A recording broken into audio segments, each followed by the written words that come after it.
I go picking somebody. Ya reka twongeye kubasusa twifuriza ibe byiza nshuti bakunzi bacu mudukurikirana mu byo tubagezaho umunsi ku munsi nkomeza kwifuriza amahoro y'Imana ndetse no kugira ibihe byiza nkomeza kwibutsa gukora subscribe kuri YouTube channel yacu ni Warasta ubundi ujye uba umwami wa mbere kubona ibyo tukugezaho neza ndetse na neza cyane.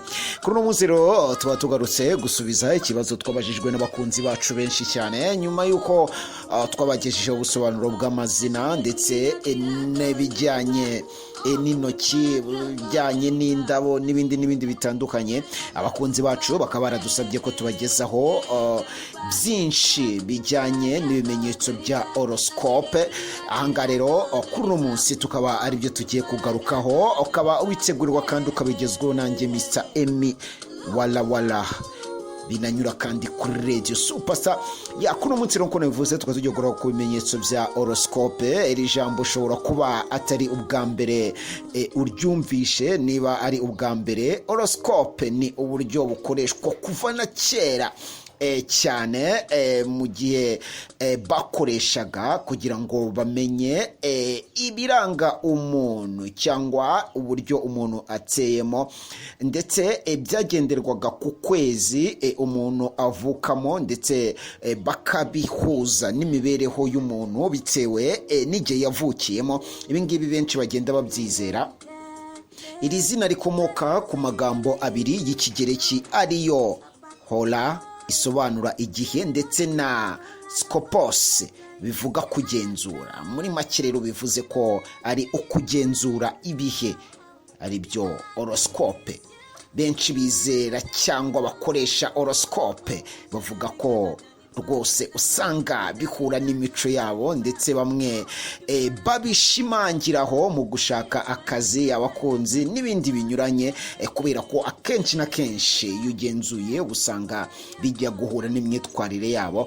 Nubwo benshi mu babikora cyangwa mu babigenderaho usanga ari abakristo, abandi ari abayisilamu, ntibabuza kugenzura ibya horoscope nimba bihuye n'imyitwarire yabo cyangwa n'imibereho yabo ya buri munsi. Niyo mpamvu twafashe aka kanya ngo tuvuge ku bijyanye na horoscope mu rurimi rw'ikinyarwanda, kubera ko ku mbuga nyinshi usanga zandika ku bijyanye na horoscope biba biri mu ndimi z'amahanga nk'igifaransa, icyongereza ndetse n'izindi ndimi. Anga rero byumvikane ko atari ubushakashatsi bwacu, ahubwo ari ubushakashatsi twahinduye mu rurimi rw'ikinyarwanda, twakoze twifashishije imbuga zitandukanye zikunze kuvuga ku bijyanye n'imibereho ya muntu ndetse zigaruka no ku bijyanye na horoscope. Aha twongera ko kandi nta bushakashatsi bwa gihanga cyangwa scientific research bwigeze bwemeza ko ibingibi ari ukuri 100%. Gusa inyigo zerekana ko imitekerereze ya muntu cyangwa psychology zo zerekana ko ibi bigira uruhare runini mu kubaka ahazaza ha muntu. Rero mu nkuru zikorwa muri rusange ibingibi kabigenda bishingirwaho mu kugira ngo bakomeze kwereka abantu uburyo batseyemo cyangwa kugira ngo bakomeze kugendera ku byo kera bagenderagaho, ndetse bavuga ko byashoboraga kuba harimo n'ukuri. Nuko usanga kandi na kenshi abantu biyumvishe muri bino bimenyetso bya horoscope ugasanga niko bateye. Horoscope ikaba igabanyije mu bice 12 nk'uko amezi ari 12 agize umwaka. Gusa horoscope yo tangirana n'itariki ya mbere z'ukwezi kwa mbere, ahubwo igendana nuko inyenyeri ziba ziri mu kirere, dore ko uko isi izenguruka izuba ari byo bigenderaho, ndetse nuko inyenyeri n'ukwezi tugenda tubibona bitewe naho isi igeze. Ibingibi nibyo bishingirwaho muri bino bimenyetso bya horoscope tugiye kugarukaho kuri uno munsi. Oh, I'm looking for that girl called Jennifer. Now she is spoiling your mind like a Lucifer. Ya reka twongere tubahe ikaze kandi nanone mbabwirane ni Emmy Wala kuri mikoro za Radio Superstar, ndetse ibingibi unabikurikirana kuri YouTube channel yacu ni Warasta icyo gusaba no gukora subscribe ubundi ukajya uba umwe mu mbere kubona ibyo tukugezaho, ndetse n'abatubajije ibimenyetso bya horoscope ndakeka bari buze kubikurikirana hano. Ibimenyetso rero turaza guhera ku cyitwa Aries cyangwa Berien mu rurimi rw'igifaransa. Ahangaha akaba ari abantu bafite iki kimenyetso cya Aries cyangwa Berien, bakaba ari abantu bavutse hagati y'itariki ya 21 z'ukwezi kwa gatatu kugeza ku bavutse tariki ya 19 z'ukwezi kwa kane. Kubana n'aba bantu cyangwa bikunze kuranga abantu, kubana n'aba bantu bisaba kutahubukira ibyo ukora byose cyangwa ibyo mukorana byose, bisaba kugenda gahoro gahoro. Bashobokana n'abantu bafite ibimenyetso nka Sagittile. Imwe mu mico myiza iranga aba bantu ba Aries cyangwa ba Berien bavutse hagati y'itariki ya 21 z'ukwezi kwa gatatu ndetse na 19 z'ukwezi kwa kane, kumva bihagije biri mu bibaranga, kwigenga, umurava wo kuvugisha ukuri biri mu bibaranga, baba bafite ingufu mu byo bakora, bumva ibintu byakorwa bikagenda neza kandi bigendeye ku bitekerezo byabo, kubera ko bumva ko bafite ibitekerezo bizima, basobanukirwa vuba mu byo barimo byose, ntabwo baba indyarya. Iyo ikibazo kivutse bumva cyahita gishakirwa umuti ako kanya bitagombye kugera kure. Abahora kandi biteguye ikintu gitandukanye n'icy'abandi, cyangwa bahora biteguye ko ibintu uburyo byaza byose bari buze kubifata bitandukanye n'abandi, yaba ari babaje bakaba batari bubabare cyane, yaba ari bishimishije bakaba batari bwishime cyane. Barihuta kandi mu gukora ibintu kugira ngo bive mu nzira, batekereza vuba cyane kugira ngo babashe kuba barangiza ibyo barimo, bariyizera cyane ku buryo abantu babigiraho byinshi bitewe n'uko bakunze kwigirira icyizere cyane mu byo bakora byose.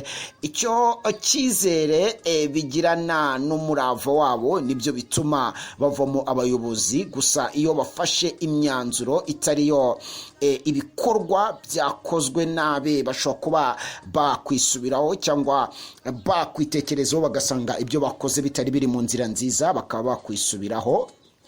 Aba ni ba Aries cyangwa ba Berien. Mu rukundo kandi batubwira ko abantu urukundo ndetse no gushinga urugo ni ibintu bidakunze kubahira cyane, ibintu bidakunze kuba byaba byiza kuri bo. Iyo bagukunze bashyiramo ingufu nyinshi ku buryo bigutera ubwoba, ntibaba indyarya cyane ngo bite ku byo bakora. Bisaba umuntu kuba yabumva cyangwa kuba yakumva ibyo bari gukora, kubera ko rimwe na rimwe hari igihe bakora ibintu abantu ntibahita bibyumva cyangwa ntibahite babona icyo bashatse gukora, kubera ko batekereza kure cyane. Ashobora gukora ikintu cyiza ariko uwagikoreye cyangwa abagikoreye ntibahite bakibona, akaba ariyo mpamvu bisaba kubaha umwanya ku cyo bakoze kugira ngo uzarebe ingaruka zacyo, nimba ari nziza cyangwa ari mbi. Aba ni abantu bafite ikimenyetso cya horoscope cya Aries cyangwa Berien, nuko nivuze bavutse hagati ya tariki ya 21 z'ukwezi kwa gatatu kugeza tariki ya 19 z'ukwezi kwa kane.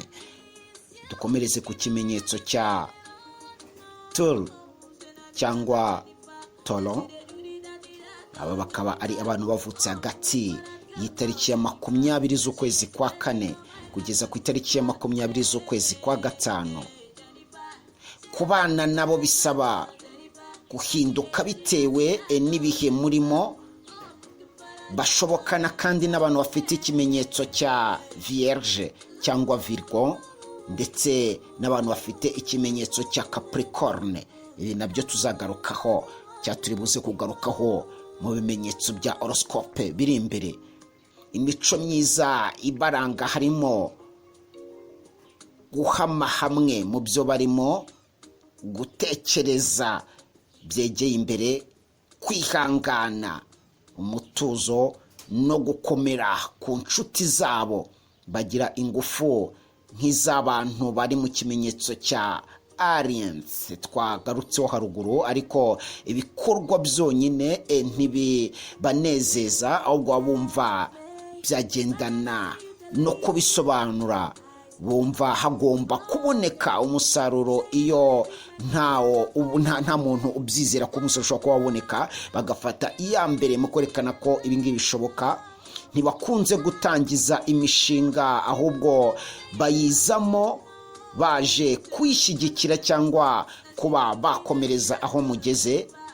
Bakora ibintu mu buryo bwiza kandi bunoze, kubera ko badakunda ibintu biri mu nzira z'amanyanga.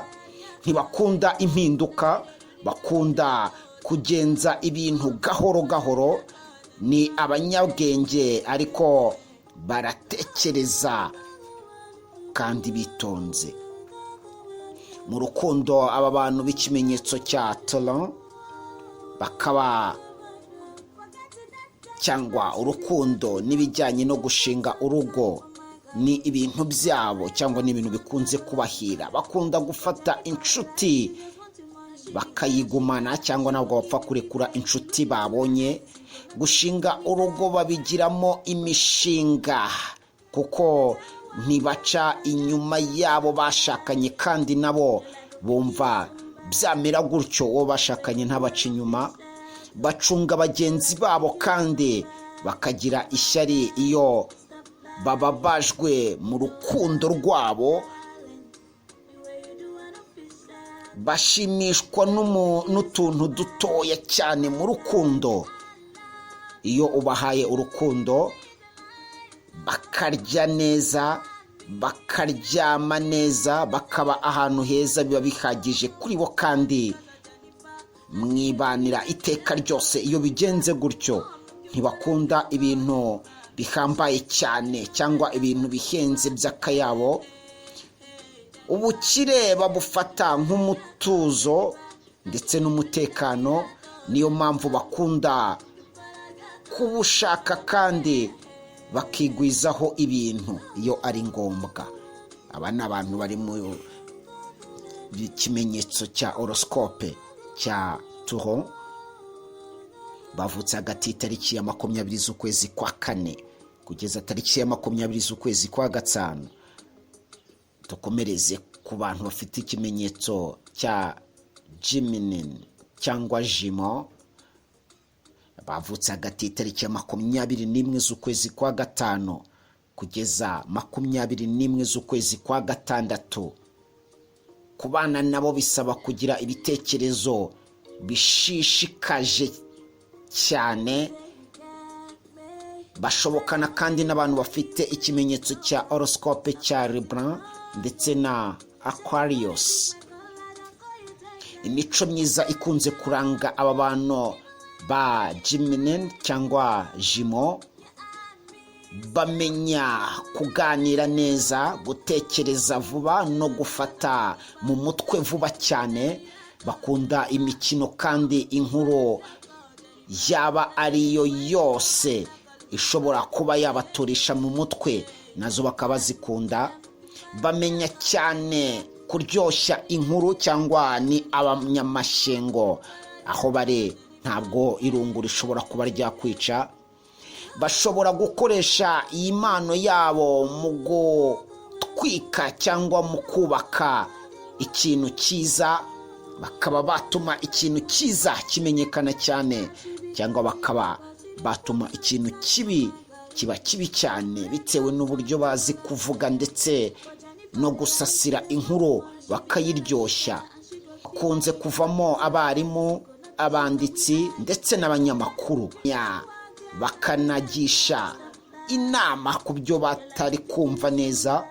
Bamenya kuvuga neza, bakagira n'amagambo anogeye amatwi y'ababumva.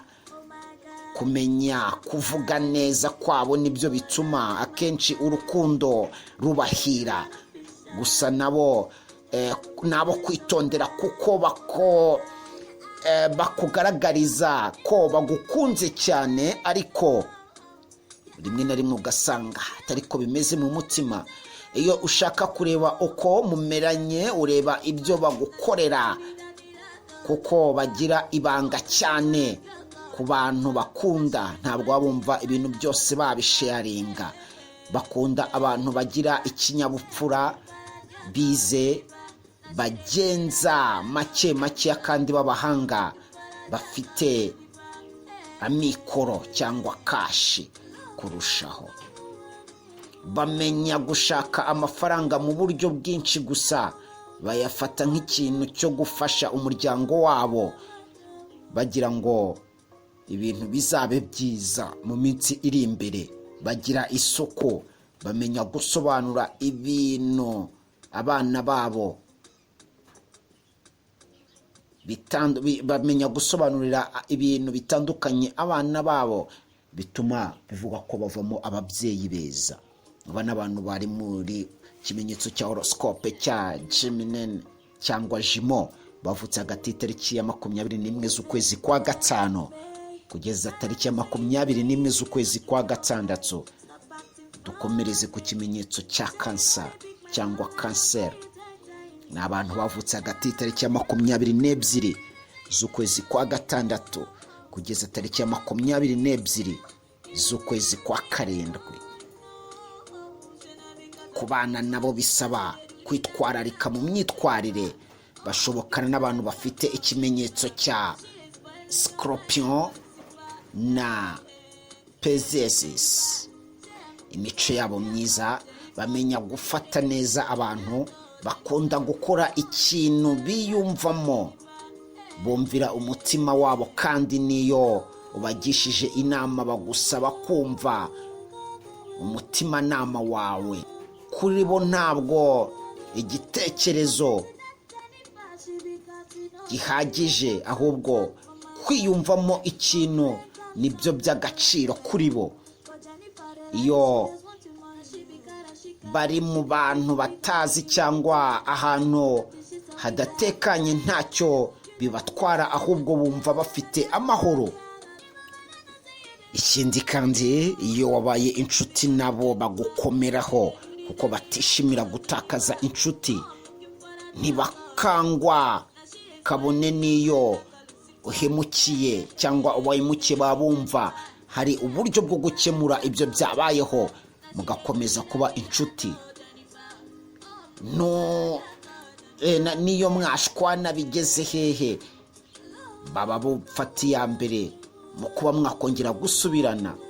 Nk'ibindi bimenyetso byose twavuze haruguru, aba bantu bafite ikimenyetso cya Cancer cyangwa Cancer nabo bakunda gukomera ku bakunzi babo.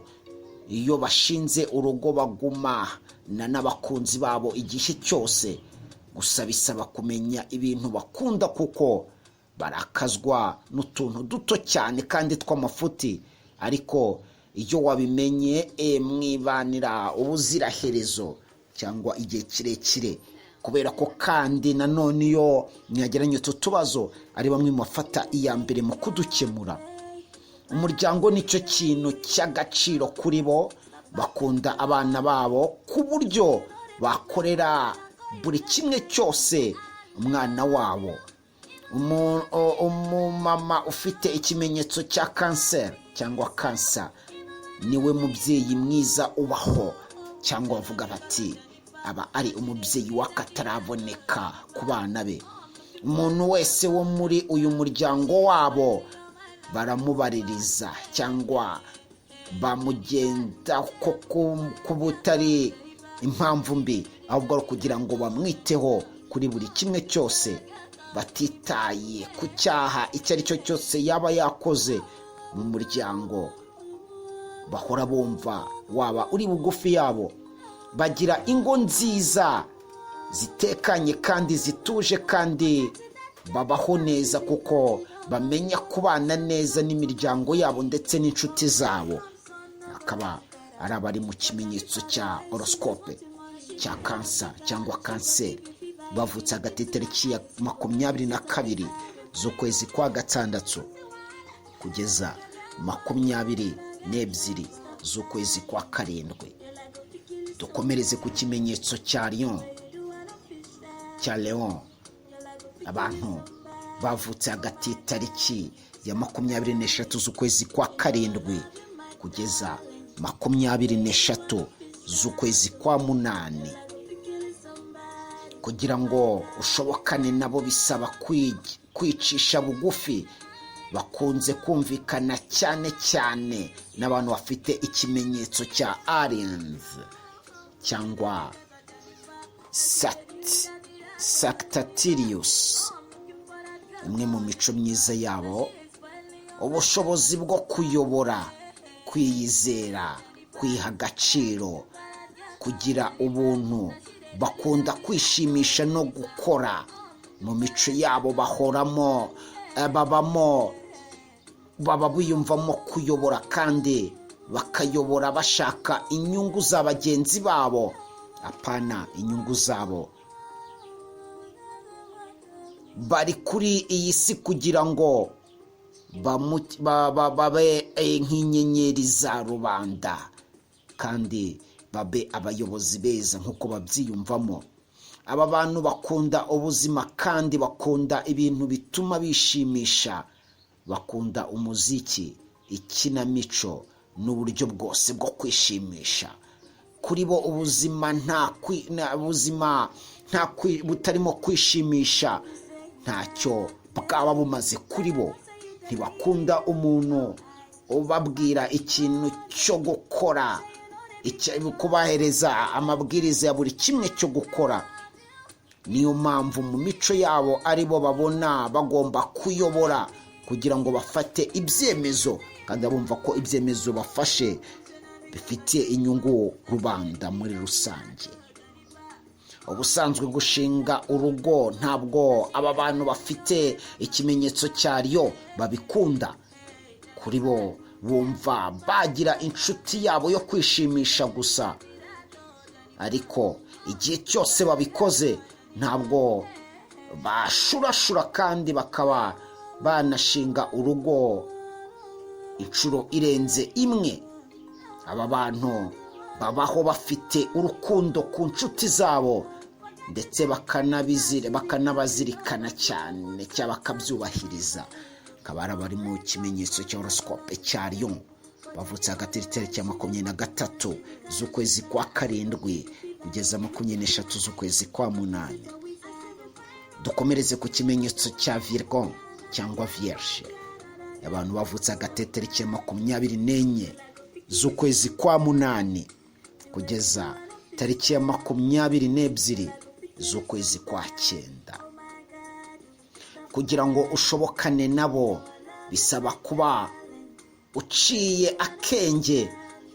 Bashobokana n'abantu bafite ikimenyetso cya Tuhom ndetse na Capricorn.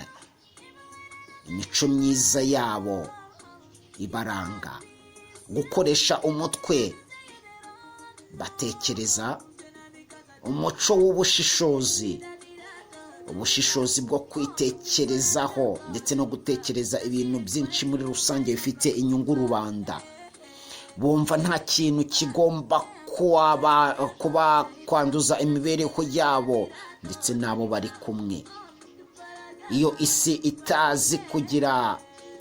itaza kugira abantu bameze gutya, ntabwo iba igejeje iki gihe, kuko mu mibereho yabo baharanira ko nta kintu cyose icyo ari cyo cyose cyakwangiza uburenganzira bwabo ndetse n'ubwa muntu muri rusange. Gusa bagira umuco wo kugena ibintu bigatuma abantu bamwe na bamwe batabibakundira, kuko hari igihe barengera kandi batashatse kubabaza cyangwa batabigendereye. Uku kunenga kwabo rero ibintu bitagenda neza bikunze gutuma abantu bamwe na bamwe bafata nk'abantu babiyemezi ndetse bakanabipfa. Mu rukundo bakunda umuntu wihangana, uciye akenge, kandi wumva ibintu vuba. Ntibakunda umuntu ushaka gukora ibintu byo kwerekana urukundo cyane, ahubwo bakunda umuntu ukora ibintu bifite akamaro, nko kubaba hafi cyangwa se kubaha ubufasha bakeneye. Nabo iyo bagukunze babikwerekera mu bikorwa, apana amagambo. Bakunze gufasha abakene iyo bafite ubushobozi. Berekana urukundo mu bikorwa. Kuri bo urukundo n'ibikorwa ntabwo ari amagambo. Bakaba ari abantu bafite ikimenyetso cya Virgo cyangwa Vierge. Bavutse hagati y'itariki ya 24 z'ukwezi kwa munani kugeza tariki ya 22 z'ukwezi kwa 9. Iki rero kikaba ari igice cya mbere ku bijyanye n'ibimenyetso bya horoscope. Tukaba tuzaza tubagezeho n'ibindi bice n'ibindi bimenyetso bya horoscope mu gice cya kabiri. Mubwira ni utazajya kure, tuzaza tureba ikimenyetso cya Libra cyangwa Balance, Scorpio. Tuzareba kandi ikimenyetso cya Sagittarius. Tuzareba ikimenyetso cya Capricorn. Tuzareba ikimenyetso cya Aquarius. Tuzareba kandi ikimenyetso cya Pisces. Ikaba ari byo bimenyetso tuzabagezeho mu gice cya kabiri. Nkomeza kubashimira cyane, mvuga Imana ikomeze kubarinda. Ukomeza kayikora subscribe kuri channel yacu ni Warasta, ubundi ujye uba umwe mu mbere mu kubona ibyo tukugezeho neza ndetse neza cyane. Mvuga rero ciao, adios, hasta la vista, Islam shalom.